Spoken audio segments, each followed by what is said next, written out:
최근 SNS와 유튜브를 중심으로 5.18 유공자의 숫자와 국가 지원 등에 대한 글이 빠르게 퍼지고 있습니다.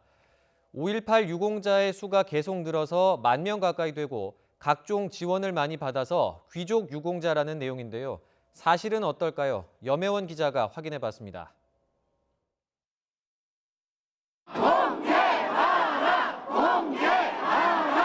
엄청나게 안 그래도 돈이 많은 자들이 피를 빨아먹고 있겠습니까?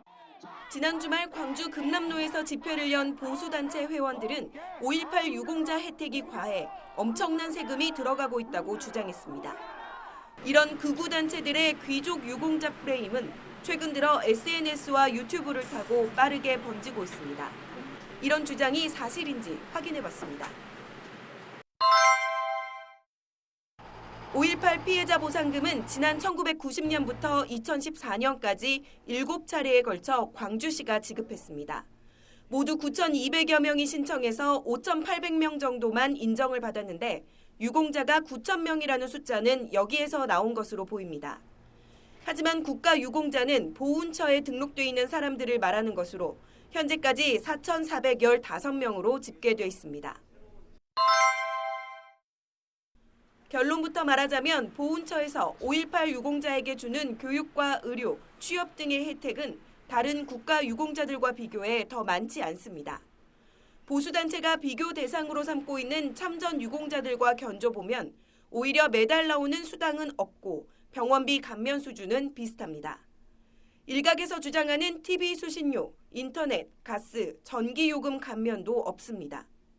국가 유공자한테 공이 해당되는 혜택이 있습니다. 제가 지금 받고 있는 혜택은 국립공원에 갈 때 입장료를 면제받는 게 유일합니다.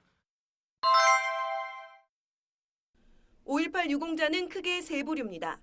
당시 사망자와 행방불명자, 그리고 부상자, 마지막으로 당시 광주에는 없었지만 다른 지역에서 광주 민주화운동과 관련해 처벌을 받았던 사람들입니다.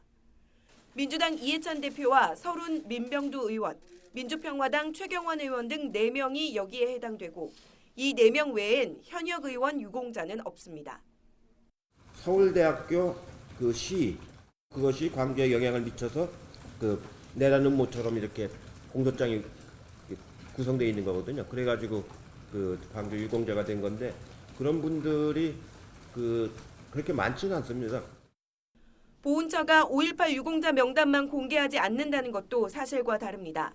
현행법상 개인정보가 포함된 명단 모두를 공개할 순 없지만 광주에 있는 5.18 기념공원에 유공자들의 이름은 기록돼 있습니다. 새겨놨습니다. 그것도 그냥 써놓은 게 아니고 우리는 예전부터 다 공개되어 있는 사실입니다. 그런데 공개 안 됐냐 그걸 자꾸 얘기해도 또 공개하라고 얘기를 합니다. YTN 염혜원입니다.